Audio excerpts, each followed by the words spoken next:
दोस्तों, आज हम एक ऐसे फूड मैन्युफैक्चरिंग बिजनेस की बात करने जा रहे हैं जिसमें कि आप बहुत ही आसानी से 1 से 4 लाख रुपए महीने कमा सकते हैं। और इस बिजनेस की सबसे अच्छी बात यह है कि इसमें आपका इन्वेस्टमेंट भी कम होता है। यह बिजनेस आप 1 से 1.5 लाख रुपए के साथ स्टार्ट कर सकते हैं और बहुत ही अच्छी कमाई कर सकते हैं। और जैसे जैसे आप इसमें इन्वेस्टमेंट बढ़ाते जाएंगे, आपकी अर्निंग और भी ज्यादा होती जाएगी। यह एक ऐसा बिजनेस है जिसका डिमांड शहर और गांव हर जगह आपको मिलेगा। तो टाइम बिना वेस्ट करते हुए आज की इस वीडियो में हम जानने वाले हैं कि यह बिजनेस क्या है, इसमें आपकी कमाई कितनी होगी, इसमें आपका इन्वेस्टमेंट कितना होगा, इसमें हम सेल्स और मार्केटिंग कैसे करेंगे, इसमें किन किन प्रकार की मशीनों का इस्तेमाल होगा, इसमें रॉ मटेरियल क्या होगा।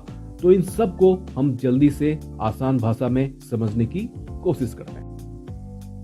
दोस्तों, आज हम नूडल्स मैन्युफैक्चरिंग बिजनेस की बात कर रहे हैं, यानी कि चाउमीन मैन्युफैक्चरिंग बिजनेस की बात कर रहे हैं। यह एक ऐसा प्रोडक्ट है जिसका इस्तेमाल हर जगह होता है, चाहे बच्चे हो या बड़े, शहर हो या गांव, हर जगह लोग इसे खाते हैं। यही कारण है कि यह एक बहुत ही प्रॉफिटेबल बिजनेस आइडिया है। अगर आप इसकी प्रोडक्शन यूनिट अपने शहर में या अपने गांव में स्टार्ट करते हैं तो आप अपने शहर और अपने गांव के साथ साथ आसपास के इलाकों का भी मार्केट पकड़ सकते हैं।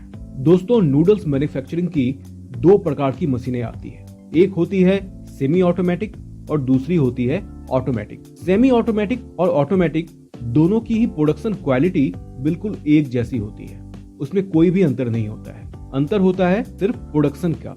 जहां सेमी ऑटोमेटिक मशीन आपको 1 घंटे में करीब 70 केजी नूडल्स बना के देती है, वहीं ऑटोमेटिक मशीन आपको 1 घंटे में 300 केजी नूडल्स बनाकर देती है।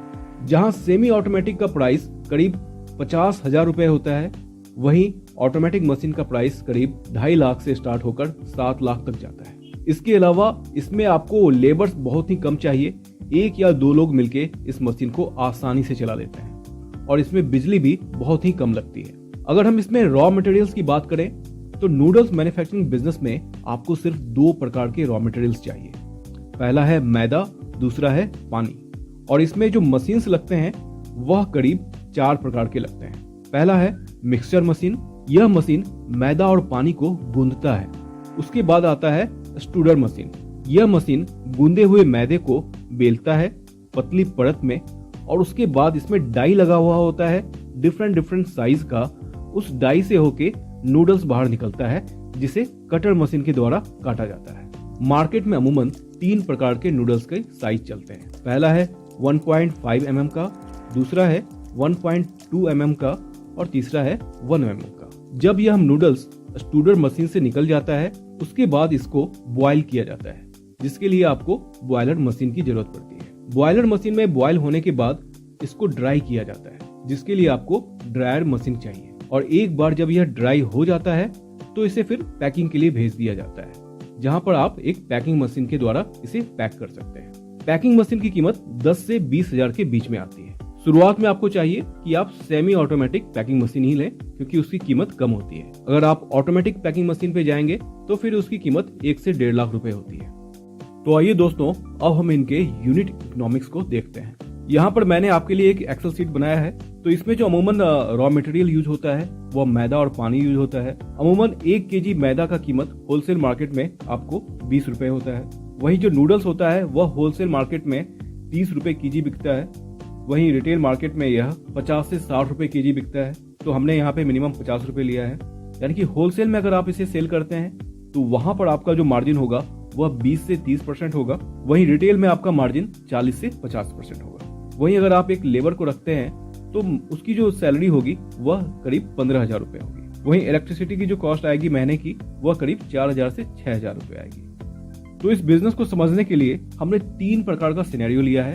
एक लिया है बैड सिनेरियो, एक लिया है गुड सिनेरियो और एक वेरी गुड सिनेरियो। यानी कि अगर हमारी परिस्थिति खराब होती है तब हमारी कमाई कितनी होगी, अगर हमारी परिस्थिति अच्छी होती है तब हमारी कमाई कितनी होगी, और अगर हमारी परिस्थिति बहुत अच्छी होती है तो हम कितना कमाएंगे। तो इन तीनों ही परिस्थितियों को हम जांचते हैं और देखते हैं कि हमारी कमाई इसमें कितनी होती है। दोस्तों, किसी भी एक रेस्टोरेंट का जो एक एवरेज पर डे का जो सेल होता है वह करीब 25 केजी नूडल्स का होता है। तो हमने यहाँ पे 25 केजी को एक बेंचमार्क बनाया है।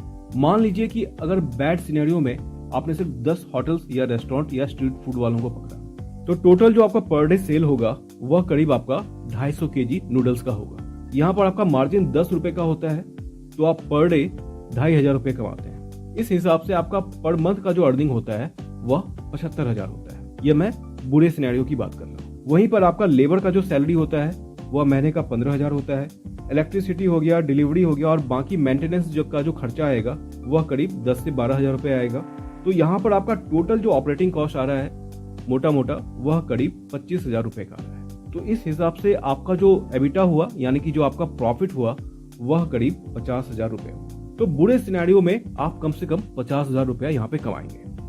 अगर अच्छे सिनेरियो में आपने करीब 35 अच्छे रेस्टोरेंट्स को पकड़ लिया, होटल्स को पकड़ लिया, स्ट्रीट फूड वालों को पकड़ लिया, तो आपका जो पर डे का जो सेल होगा वह करीब 875 केजी का हो। तो यहाँ पर आप डेली 8,750 रुपया कमाते हैं। तो आपका जो मंथली अर्निंग हुआ वह हुआ करीब 2.5 लाख का।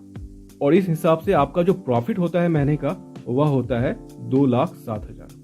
वहीं अगर आपका बिजनेस बहुत अच्छा चल पड़ता है, आप बड़ा मार्केट पकड़ लेते हैं, करीब आपके पास 70 दुकानें हैं जहां पर आप इसे सेल कर रहे हैं, तो आपका जो पर डे का जो सेल होगा वह करीब 1750 केजी का होगा। और आपका जो अर्निंग होगा पर डे का वह होगा करीब 17,500 रुपए का। वहीं आपको यहाँ पर 3 लेबर भी रखने पड़ेंगे, तो आपका जो लेबर का कॉस्ट हो गया वह 45,000 हो गया। आपकी जो मेंटेनेंस कॉस्ट है वह भी बढ़ जाएगी, वह करीब 35,000 की हो गई। तो यहाँ पर जो आपका टोटल महीने का एक्सपेंस हो गया वह हो गया करीब 80,000। तो इस हिसाब से आपकी जो अर्निंग होगी महीने की वह होगी करीब 4.5 लाख रुपए की। तो दोस्तों यह एक प्रोजेक्शन है। हमने खराब परिस्थिति को भी एनालाइज किया, अच्छे परिस्थिति को भी एनालाइज किया और बहुत अच्छे परिस्थिति को भी एनालाइज किया। तो तीनों ही परिस्थितियों में हमारी जो प्रॉफिट आ रही है वो अच्छी खासी आ रही है। यानी कि यह बिजनेस एक प्रॉफिटेबल बिजनेस है। इस पे अगर आप मेहनत करेंगे, इस पे अगर आप काम करेंगे तो आपको यहाँ से प्रॉफिट अच्छा खासा जरूर निकलेगा। दोस्तों इस बिजनेस में आप 2 प्रकार से सेल कर सकते हैं। एक तो हो गया B2B, दूसरा हो गया B2C। तो आपको यहाँ पर होटल्स में इसे सप्लाई करना है, रेस्टोरेंट्स में सप्लाई करना है और स्ट्रीट फूड वाले जो वेंडर होते हैं आपको उनको इसे सप्लाई करना है। उनकी जो डिमांड आती है वह डेली बेसिस पे आती है, यानी कि आपको डेली उनको सप्लाई करना है। और वहां पर सबसे अच्छी बात यह है कि उनको पैक नूडल्स नहीं चाहिए, उनको डायरेक्ट उबला हुआ नूडल्स आपसे चाहिए डेली बेसिस पे। तो इस वजह से यहाँ पर आपका ड्रायर का कॉस्ट भी बचता है और आपका पैकिंग का कॉस्ट भी बचता है।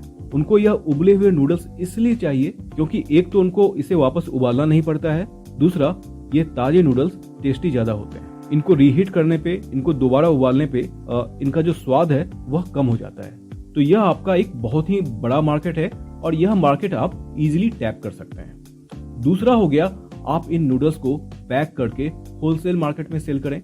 आप इसे होलसेल मार्केट में सेल करें, अपना चैनल नेटवर्क डेवलप करें। दूसरा आप इनकी अच्छी पैकिंग करके आप इसे ऑनलाइन भी सेल कर सकते हैं। अगर आपके पास थोड़ा बजट है तो आप एक अच्छा सेल्स पर्सन हायर कर सकते हैं Naukri.com पे, या आप किसी प्लेसमेंट एजेंसी से एक अच्छा सेल्स पर्सन हायर कर सकते हैं FMCG मार्केट से। तो 6 महीने में वो आपका एक अच्छा सेल्स नेटवर्क बना के देगा और आपका एक अच्छा बिजनेस सेटअप हो जाएगा।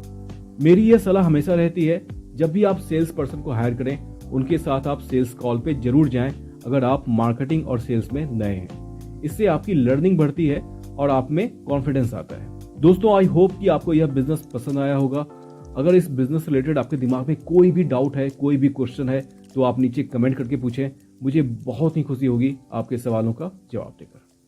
दोस्तों नए बिजनेस आइडिया पे मेरे और भी वीडियोस हैं जिसका लिंक मैंने नीचे डिस्क्रिप्शन और ऊपर आई बटन में दे रखा है। इस वीडियो को देखने के बाद आप चाहें तो उसे भी देख सकते हैं। अगर आपको ये वीडियो अच्छी लगी तो वीडियो को लाइक जरूर करें और चैनल को सब्सक्राइब भी करें ताकि आपको हमारी सारी वीडियो टाइम पे मिलती रहे। मिलते हैं फिर अपने अगले वीडियो में, तब तक के लिए बाय बाय।